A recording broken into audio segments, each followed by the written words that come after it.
December 9 నాడు సరే ఎరకలేదు, కొత్తోడు కదా, తెలియదు, ఇదివరకు ఎన్నాడు అనుభవం లేదు, మా సబితక్క లెక్క మంత్రి పదవి చేసినోడు కాదు, ఇదివరకు అనుభవం లేదు, నేర్చుకుంటాడు తీ అనుకున్నాం.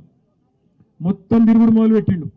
యాడ దేవుడు కనబడితే పాపం దేవుడి మీద ఒట్టు, యాయిరుగుట్ట పోతాడు, లక్ష్మీ నరసింహస్వామి మీద ఒట్టు 15 ఆగస్టుకి చేస్తా అన్నాడు. వరంగల్ వేయండు, భద్రకాళి తల్లి మీద ఒట్టు అన్నాడు. ఎమ్లాడ వేయండు, రాజన్న మీద ఒట్టు అన్నాడు. యాడ దేవుడు కనబడితే పాపం ఆ దేవుడి మీద ఒట్టేసిండు. దర్గా కూడా వేయండు.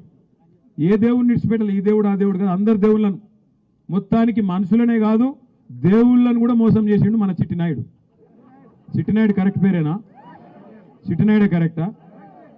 చిట్టినాయుడు సిట్టెలకనో కానీ మొత్తానికైతే ఈ మనిషి మొదలే చెప్పిండు, తప్ప అయినది కాదు, రేవంత్ రెడ్డిది కాదు.